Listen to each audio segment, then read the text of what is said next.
Il y a quelques mois, je suis tombé sur ce petit transistor tester, qui est un petit device basé sur un microcontrôleur avec un écran LCD noir et blanc, un boîtier en polycarbonate transparent, environ 10 $ avec toutes les composantes incluses, là, pas juste le microcontrôleur.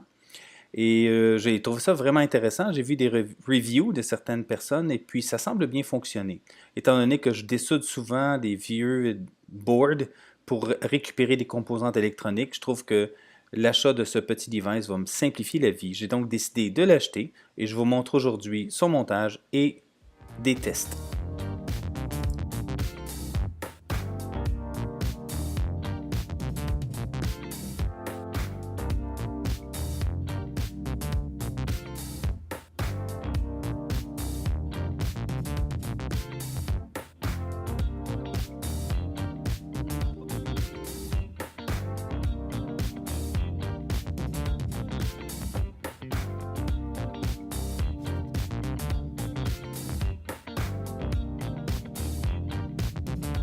Le montage est terminé, j'ai décidé de faire quelques tests. J'ai mis une résistance. Dans le fond, ce qu'il faut, c'est, on éclaire un peu mieux, ce qu'il faut, c'est de s'assurer que les pattes des composantes, que ce soit des diodes, des transistors ou des résistances, ne soient pas sur les mêmes numéros. Donc j'ai une patte au numéro 1 et une patte au numéro 2. Et tout ce qu'il s'agit de faire, c'est d'appuyer sur le bouton.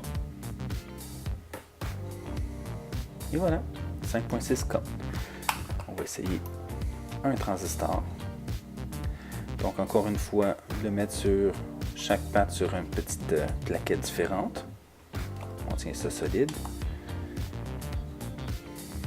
Donc on me dit que la pin 2, donc la 2 qui est juste ici, c'est la base. On a le collecteur qui est la pin 3, puis l'émetteur qui est la pin 1.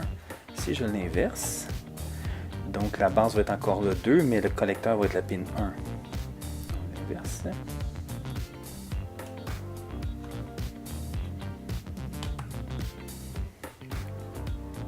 Effectivement, le collecteur c'est devenu la pin 1. Vraiment bien.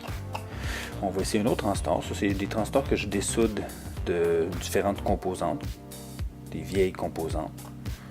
On va voir ce que ça donne.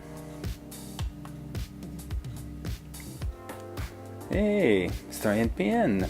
On a même les données techniques du transistor, sa sensibilité et tout. Wow! Je vois que c'est un NPN.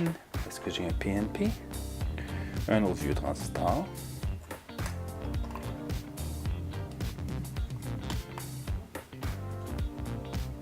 Un autre NPN. Et je sais que c'est un PNP.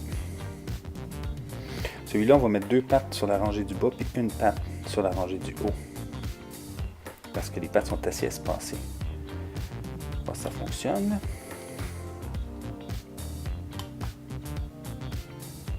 Oui, oui, un PNP. C'est vraiment bien. Franchement, belle petite machine qui n'a pas coûté trop cher. Ça m'a pris 2 fois pour l'obtenir. La première fois, la commande a été... C'était une erreur. Donc ça a pris quasiment 2 mois à l'avoir. Mais je suis content parce que je dessoude souvent des vieilles composants, des diodes, des transistors. Je peux toujours les tester avec mon multimètre, pas de problème. Mais bon, pourquoi pas avoir une belle petite machine, surtout au prix que ça coûte. Je suis vraiment satisfait.